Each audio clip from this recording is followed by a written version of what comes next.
Assalamualaikum warahmatullahi wabarakatuh. Di sini kami dari kelompok 1 yang beranggotakan 1 saya sendiri Devina Fadawinata, 2 Fahmiarti Alima, 3 Ica Elvina, 4 Ika Hidayatin Nafia, 5 Muhammad Habib Abdullah, dan yang terakhir 6 Sisminita Dewi Novita.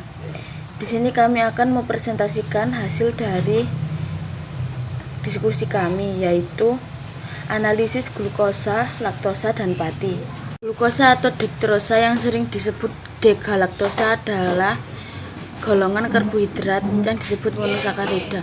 Monosakarida adalah golongan karbohidrat yang mempunyai molekul tunggal atau molekul yang paling sederhana.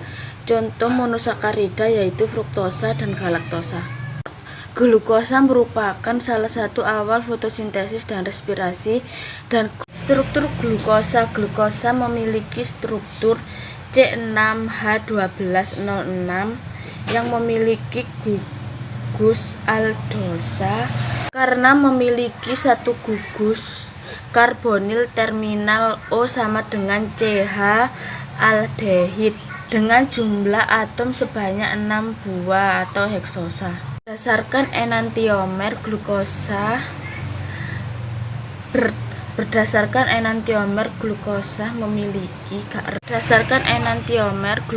menggunakan konfigurasi di sebelah kiri sehingga nantinya memiliki awalan D dan disebut dengan D-glukosa. Pengaturan susunan ini menyebabkan perbedaan aktivitas optik, yaitu kemampuan suatu larutan untuk memutar bidang cahaya yang terpolarisasi. Pada enantiomer D, susunan akan berputar seperti arah jarum jam dan akan diberi tanda plus. Pada enantiomer D, susunan akan memutar bidang searah dengan jarum jam dan akan diberi lambang plus.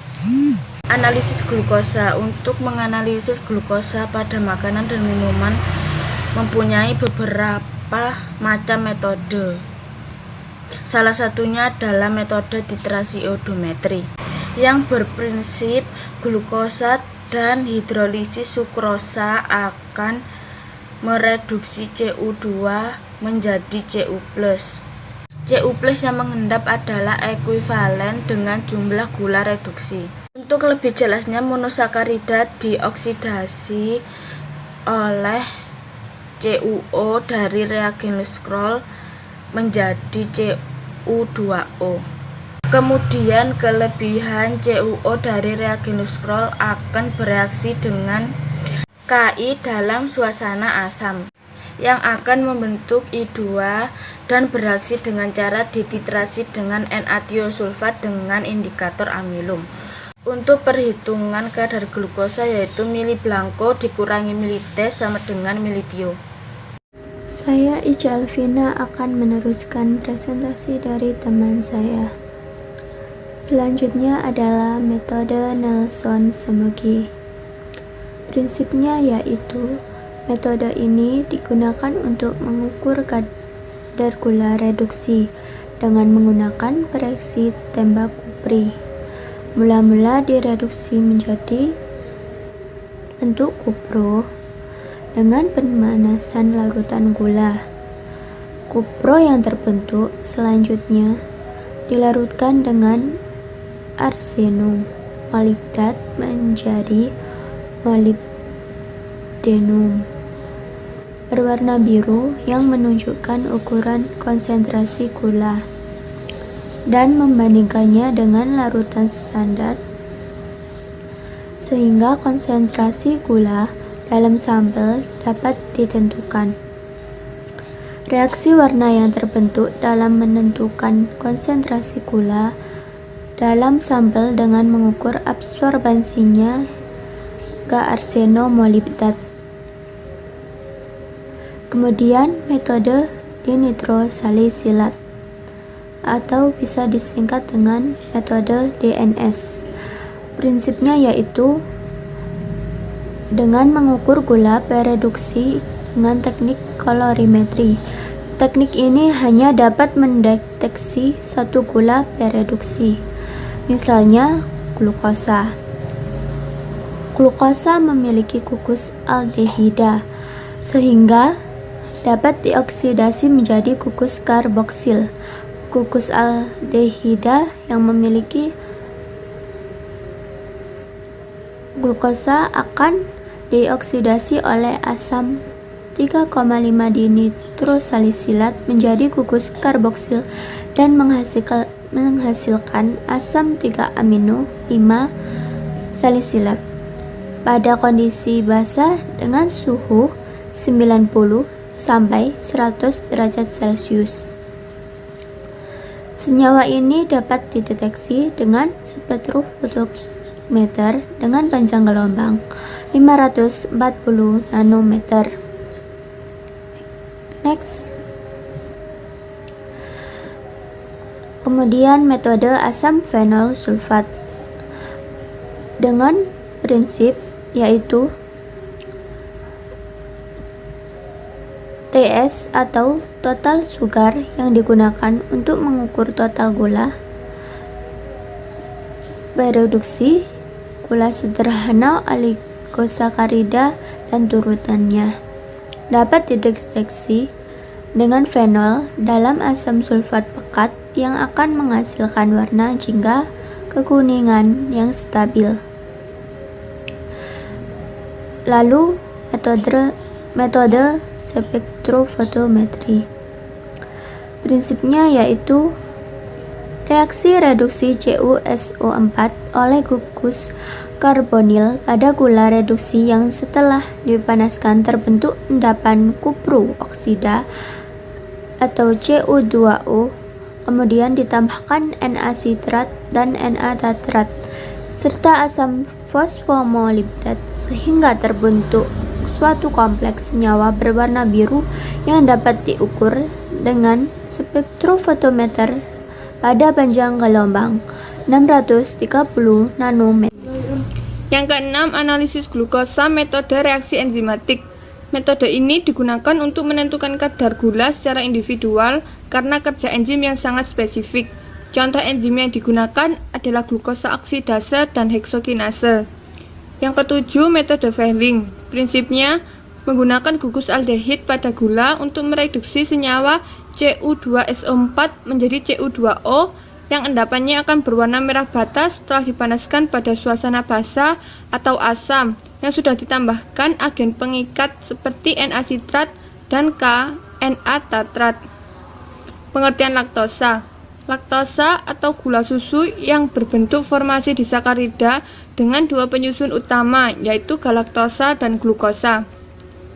Laktosa biasanya ditemukan dalam susu murni. Dalam pencernaannya dibutuhkan enzim laktase untuk memecah laktosa menjadi penyusun utamanya yang kemudian akan diserap di dalam usus sebagai sumber energi. Struktur laktosa. Laktosa dengan hidrolisis akan menghasilkan D-galaktosa dan D-glukosa. Ikatan galaktosa dan glukosa terjadi antara atom karbon nomor 1 pada galaktosa dan atom karbon nomor 4 pada glukosa. Saya Muhammad Abdullah akan menjelaskan tentang prosedur analisis laktosa. Metode titrasi. A. Titrasi blanko. Piper 20 ml lufscrol dimasukkan ke dalam air lumayan 15 ml 30%. Ditambahkan 15 ml asam sulfat 8N dan titrasi dengan NaDiosulfat 0,1 N dengan larutan KNJ 1% sebanyak 1 ml sebagai indikator. B. Titrasi sampel. Sampel susu ditimbang 10 gram, kemudian dilarutkan dengan 50 ml aqueous dan masukkan dalam lambung ukur 100 ml. Pipet 50 ml larutan di atas ditambahkan dengan 5 ml kalium ferrocyanida 30% atau 4,5 N sambil digoyang-goyang. Kemudian tambahkan 5 ml zat asetat 3N dan goyang lagi sesudah itu diajarkan sampai garis dikocok dan disaring. Pipet filtrat 5 ml ditambahkan 20 ml lufscrol, panaskan dengan diberi pendingin sampai terbentuk endapan merah. Dari mendidih ditunggu 15 menit kemudian diangkat dan dinginkan. Jika ada pendingin baik dididihkan selama 1 jam. Setelah dingin tambahkan KL 30% 15 ml. Kemudian dengan hati-hati tambahkan kurang lebih 25 ml H2SO4 8N sampai terbentuk I2. Kemudian langsung dititrasi dengan NaTiO 0,1N dengan indikator amilum. 2. Metode spektrofotometri. Siapkan alat dan bahan yang digunakan. Dalam labu 100 ml yang telah berisi 1 ml susu bebas lemak ditambahkan 2 ml H2SO4. Larutan tersebut dianjurkan hingga padas dan dibiarkan selama 5 menit, kemudian disaring dengan kertas saring. Kemudian ditambahkan 1 ml Aquades, 2 ml standar glukosa yang mengandung 0,6 mg laktosa. Membuat standar laktosa dari larutan baku yang mengandung 1 gram atau 100 ml laktosa dengan cara memipet 3 ml larutan ini ke dalam labu ukur 100 ml. Kemudian dengan larutan asam benzoat 0,2% hingga batas ke dalam masing-masing tabung. Kemudian ditambahkan 2 ml reagen CU alkali, lalu dipanaskan dalam pemanas air dan dididihkan selama 1 menit dan didinginkan sambil dikocok dan ditambahkan reagen kosmopolitan. Setelah itu dibiarkan 1 menit lalu dianjurkan dan dibawa absorpsinya pada 630 nm.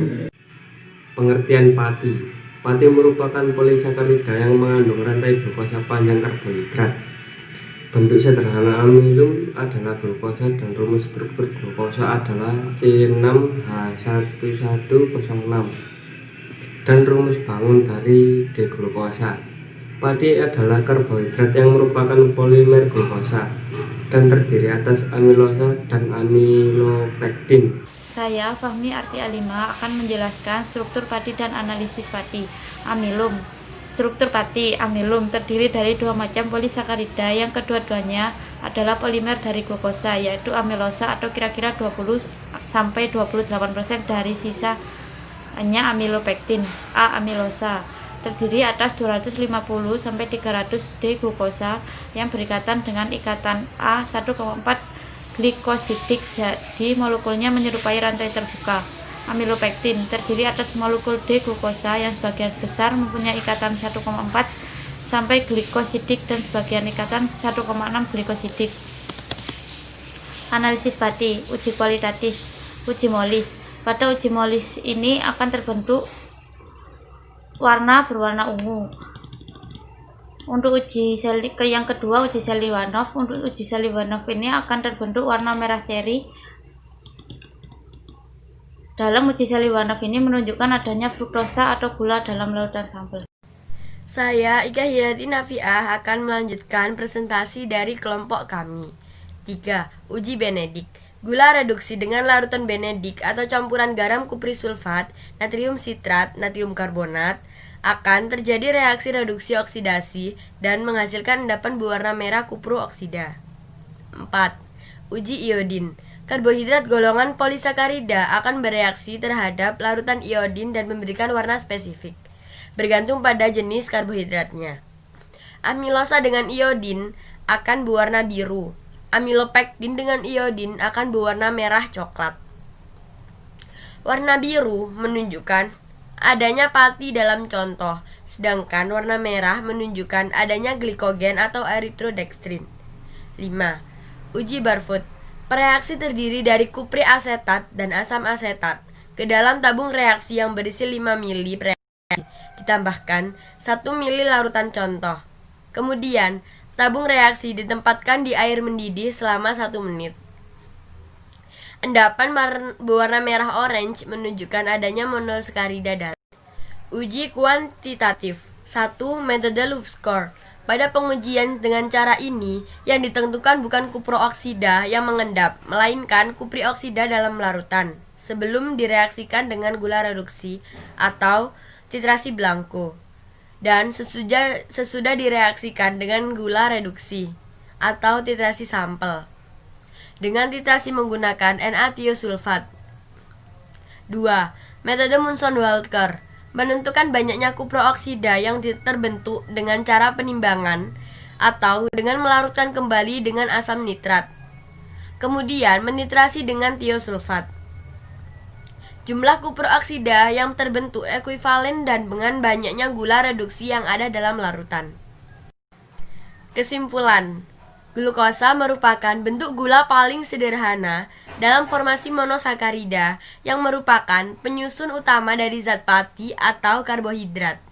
Memiliki 4 metode analisis, yaitu titrasi, spektrofotometri, HPLC, dan reaksi enzimatik.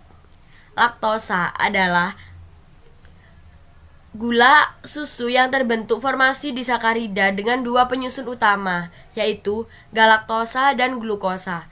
Laktosa ditemukan dalam susu murni. Pati adalah karbohidrat yang merupakan polimer glukosa dan terdiri atas amilosa dan amilopektin.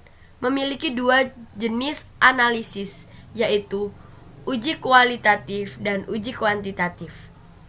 Berikut adalah daftar pustakanya. Demikian presentasi dari kelompok kami. Wassalamualaikum warahmatullahi wabarakatuh.